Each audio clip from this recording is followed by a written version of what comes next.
had Sandy speak at our spring commencement at Rasmussen College, and she energized the audience and gave graduates inspiration, all while keeping a very realistic perspective. I would highly recommend her if you need someone to come in and energize a crowd. She was excellent. Well, good evening, everyone. My name is John Smith-Goff. I'm the Director of Campus Operations for the St. Cloud campus at Rasmussen College. And on behalf of the entire services team, let me add my congratulations to each of you for your great accomplishments that have brought you to today's celebration. I'm honored to have the opportunity to introduce you to today's commencement speaker. Sandy Hansen is a highly regarded local and independent business owner from Watkins, Minnesota.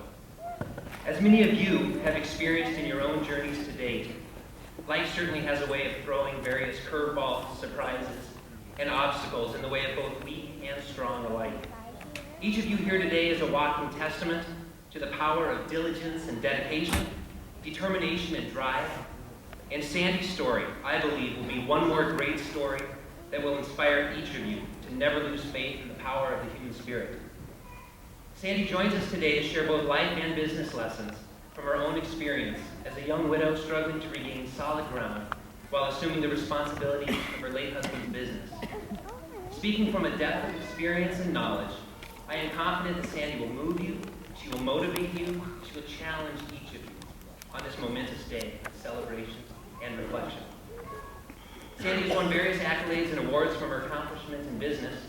She was recently named the 2010 Enterprising Woman of the Year. She has been recognized as one of the 5 under 40 from the St. Cloud Times, and she was most recently highlighted on the cover of Central Minnesota Women's Magazine. Ladies and gentlemen, please help me welcome to the stage Miss Sandy Hansen.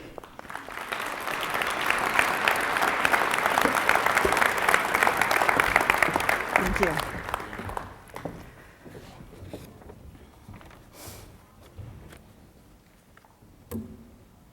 I believe in miracles.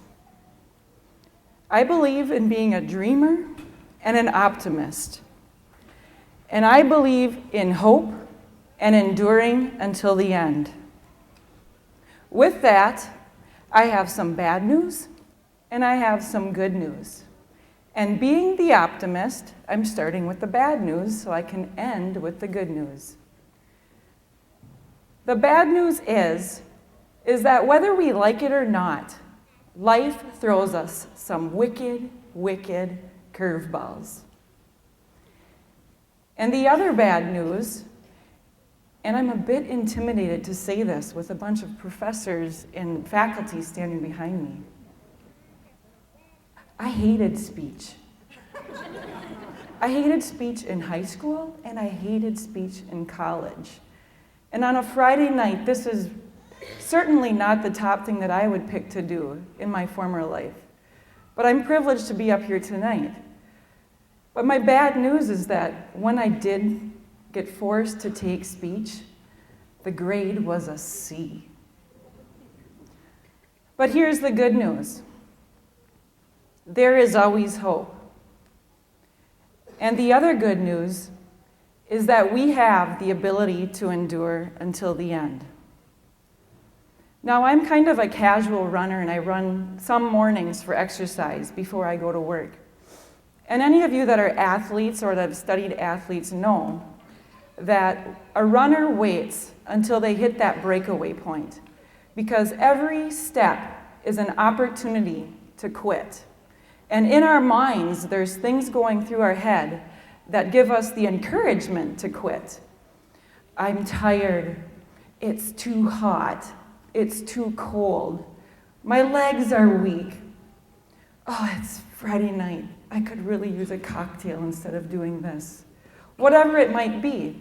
But if we keep enduring, and if we go step after step, we certainly reach that breakaway point where we get that sudden surge of energy and that drive to keep on going. And that's what I'm here to talk about tonight. But before I do that, I'd like to ask the graduates to raise their hands. If you're a graduate, raise your hand. Now, how many of you as graduates, in some small or large way, when you were starting this journey, didn't think that you could do this? Oh, they raised their hands higher. And how many of you are feeling so awesome right now that you could moonwalk right out of here because it's graduation day? That's cool. You see, there's a certain part of us that never think we can do something, especially when we're faced with it in the beginning and we see the long journey ahead and it seems impossible. As Debbie said, every one of us has a story. And I certainly do, just as all of you do. And to make a long story short, my story started in 2001 when I met my fiancé.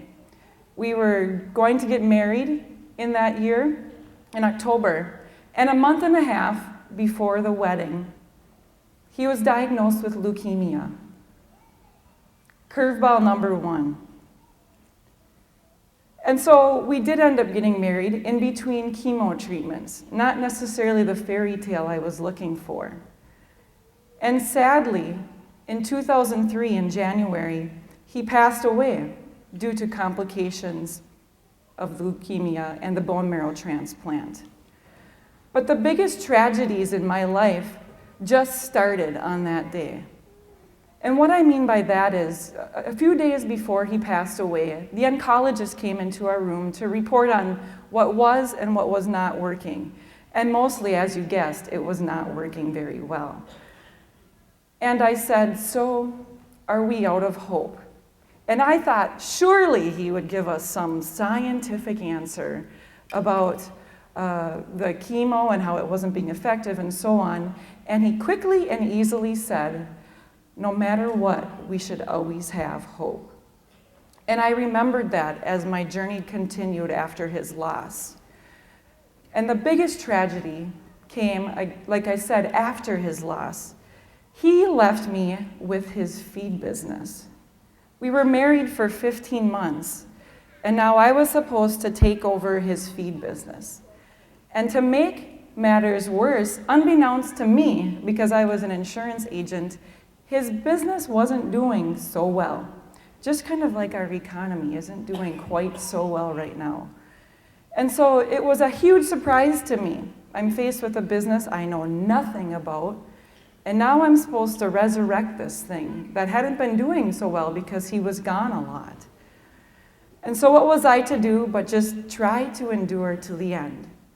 And so I went through 2 years of suffering in silence. And I remember a point that summer, 2 years later, that I was talking to my accountant, and he said, "Your back's against the wall. Just give up now and get out and cash in your chips." And so I did with what any crazy business person would do in the entrepreneurial, creative spirit. I didn't like his attitude, so I got a different accountant. But truly, sometimes we have to take those curveballs and think about a different path to go down. My next accountant was truly a miracle worker in my life. And what he did was a few things. I was going to monthly accounting appointments at that time. And if any of you are going into business and you have to go to monthly accounting appointments, I'm telling you right now, it's not going very good. But what he did was, it came to the point where I said, "Can we just talk about what's going to happen when this doesn't work?" And he said, "Yes, we can, for 5 minutes." Because I was afraid I was going to lose my house, my business, anything I had saved up, everything, because it was all on the line. And so we went through that, and then he said, "Now, we're going to spend our energy thinking about what we're going to do to make this beast work." And I cannot thank him enough for switching my mindset, because sometimes that's all it takes for a new road and a new journey. Surely there is years of challenge and there is years of change, and we face hardships. It can be an exciting time as we're graduating, but it can also be a time of immense fear and anxiety and not knowing where we're going. And sometimes we're called to endure much, much longer than we're comfortable. And those are life's curveballs. But thankfully, there is always a breakaway point. A few years after my breakaway point came and we finally had red numbers turn black, I went to my banker, who I avoided, because every time I went to my banker, he asked, well, is it getting any better?